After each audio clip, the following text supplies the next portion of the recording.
जय हिंद दोस्तों, पूरे देशवासियों को मेरा नमस्कार। और मैं आज इस बिहार का लाल, बिहार का बेटा, मैं आप सभी लोगों की तरफ से मैं जवाब देने आया हूं मिस्टर खान सर को। पता है सर, पैसा के लालच में धूत मिस्टर खान सर, पावर और सत्ता के मोह में मिस्टर खान सर पता नहीं क्या से क्या बोल दिए बिहारियों को।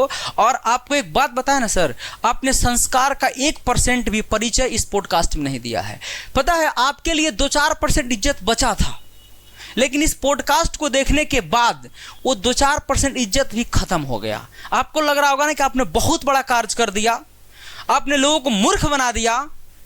तो सर आप गलत हैं, आप गलत कर रहे हैं। आपकी सोच जो है ना वो बहुत छोटे स्तर का है। भले आप हर चीज से आगे निकल जाएं, लेकिन आप तनिक झांक के देखिएगा कि एक शिक्षक की मर्यादा कभी ये अलाउ नहीं कर रहा है कि इस तरह के भाषा का प्रयोग किया जाए। आपने हर उस हद को पार किया है। आप देख सकते हैं कि आपने क्या क्या, कैसे कैसे रेवेन्यू ऑफिसर, कैसे कैसे इनकम टैक्स इंस्पेक्टर बने। अब इस पे मैं ज़्यादा कुछ नहीं बोलूँगा क्योंकि हम लोगों ने वीडियो ऑलरेडी बना चुका है इस पे। फिर भी आपको जब इस बातों को समझाया गया तो आपके बातों को समझाने के तरीका में हम लोगों ने मर्यादा का कभी उल्लंघन नहीं किया, क्योंकि सर बिहारी है ना, संस्कार हमारे अंदर है, हमारे खून में है। आपको बता देना चाहते हैं कि भगवान श्री राम भी आकर के बिहार में शिक्षा ग्रहण किए थे। ये बिहार की भूमि है और इस बिहार की भूमि को शर्मसार करने का आपने ठीका उठाया था और हम लोग उसको एक्सप्लेन कर दिए तो आपको इतना खराब लग रहा है। और हद तो तब हो गया सर कि आपने अपने माँ बाप के संस्कार को गाली दे दिया।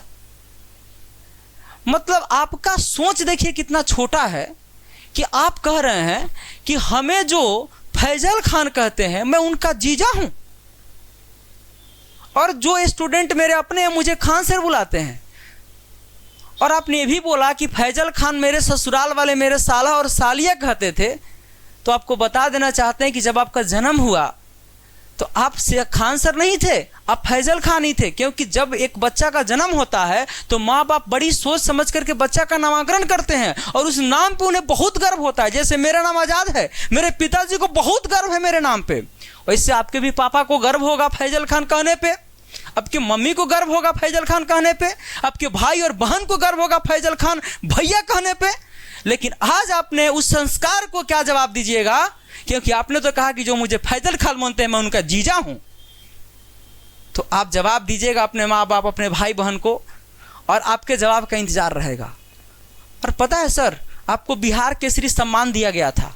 जब किसी को सम्मान दिया जाता है तो उसको ओरिजिनल नामों से बुलाया जाता है। और आपको बोला गया था कि मिस्टर फैजल खान उर्फ खान सर को सम्मानित किया जाता है। तो उन माननीय लोगों को आप क्या कहना चाहेंगे? क्योंकि उन्होंने भी आपको फैजल खान ही बोला था।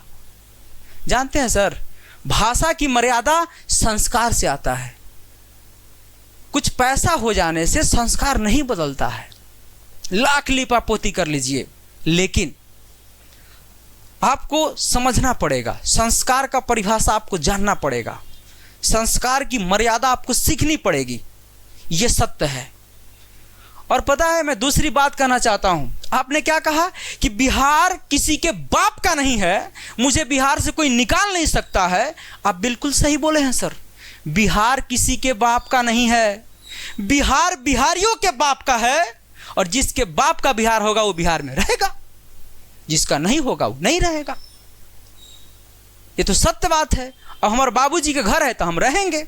अब कोई हमारा बाबूजी को बाबूजी मानता है तो आके रहे हमारा घर में। सर, कुछ बोलने से पहले ना सोच लिया कीजिए कि क्या बोल रहे हैं। मैं आपके इस जजमेंट पे, मैं आपके इस सभी केस वाले मुद्दा पे मैं एक भी टिक्का टिप्पणी नहीं करना चाहता हूं, क्योंकि मैं कोर्ट का सम्मान करता हूं। मैंने पहले ही बोला कि संस्कार और शिक्षा इस बिहारियों के खून में भरा हुआ है। मैं उस पर कुछ नहीं जा रहा हूं, मैं सिर्फ आपकी बातों का जवाब दे रहा हूं कि आपने लहजा भरी निगाहों से कैसे लोगों को आप गाली दे करके निकल जा रहे हैं। और आपने ये भी बोला है कि बिहार के तुच्छ ऐसे शिक्षक, मतलब ऐसे आपने जितने भी शिक्षक है 10-15 शिक्षक, उस 10-15 शिक्षक जो था ना सर, बिहार के एक ज़माना में बैकबोन था और है और आगे भी रहेगा, क्योंकि उसने बच्चों को संस्कार भी दिया है। और आप बोल रहे हैं ना कि मेरे शादी में आकर के वो लोग खाते थे, बीवी साथ नाचते थे, पहले आप ही गए थे उस सब के यहाँ, वो सब नहीं आया है आपके यहाँ।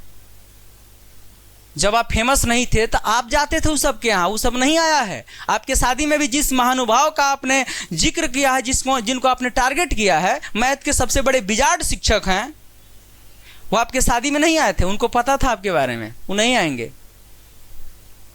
और ऐसे सम्माननीय लोगों को आप ऐसे बोलते हैं। और आपने भी बोला है कि तुम लोगों के पास दिमाग नहीं है, तुम लोग, सही बात है सर, हमने के पास दिमाग नहीं है। दिमाग होता ना तो आप इतना नहीं इधर उधर कर देते। और आपने ये भी बोला है कि जो लोग मेरा, जैसे आपने बोला, पूछा गया आपसे कि आपका फर्जी जो था, अभी तो जब प्रीमियर खत्म हो जाएगा तो फिर मैं वीडियो लेकर के आऊँगा, लेकिन अभी आपने जो बोला आरओ वाला में, तो उस पर आपको ये क्लैरिफाई देना चाहिए कि मेरा बच्चा कहाँ सिलेक्टेड है, कहाँ क्या कर रहा है। आपने कहा कि उसमें मैं केस किया हूँ। सर आपने खुद आकर के बैच में बोला है कि इन लोगों का एग्जाम कैंसिल हो गया था, दोबारा मैं इन लोगों को पढ़ाया हूं। और सच पूछिए तो वो लड़का जो है ना, शायद पीटी नहीं पास किया होगा, तो आप कैसे मेंस उसको पढ़ा दिए। और दूसरी बात कि आपने एक चीज और इसमें बोला है कि देखो दोबारा पढ़ाने में कितना मेहनत होता है, कम पैसा में दोबारा पढ़ाना पड़ता है। सर आप कितना भी कुछ कर लीजिए, लेकिन जो सारी चीज़ें आपको निकल के आ रही है, इससे कहीं ना कहीं लग रहा है कि आप लोगों को कभी ना कभी गुमराह करने का प्रयास किए हैं। और आज भी आपकी बातों से क्या लग रहा है कि आप अच्छा कर रहे हैं। दूसरी चीज़, शुभंकर मिश्रा जी, मैं आपसे पूछना चाहता हूँ, आप अगर इनसे सवाल ही करना था तो एक सवाल और कर लेते। और वो सवाल ये था कि इन्होंने क्या कहा कि मैं बच्चों से बहुत प्यार करता हूँ, ये करता हूँ, वो करता हूँ। अरे सर, सारे शिक्षक प्यार करते हैं। वो आप प्यार करने का जो दिखावा करते हैं वो सारे शिक्षक नहीं करते हैं। और आपने ये भी बोला है कि सारे शिक्षक मेरे तरह नहीं बन पाए तो मुझे गिराने की कोशिश करते हैं। सुनिए, सारे शिक्षक आपके तरह नहीं बन पाए ये बात नहीं है। सारे शिक्षकों के तरह जो अभी फेमस हैं, उनके तरह आप नहीं बन पाए तो आप उनको गिराने के लिए तरह तरह का ये हथकंडा अपनाएं, और पूरा दुनिया जान रहा है। और चौथा चीज़ मैं आपको बता देना चाहता हूँ कि आप हर चीज़ को बड़ा बेबाकी से बोलते हैं। इस चीज़ के लिए मैं आपको सम्मान करता हूँ, लेकिन बेबाकी के धूत में आकर के इतना भी आपको नहीं बोल देना है कि किसी सामने वालों के दिल पे क्या हो जाए, ठेस पहुँच जाए।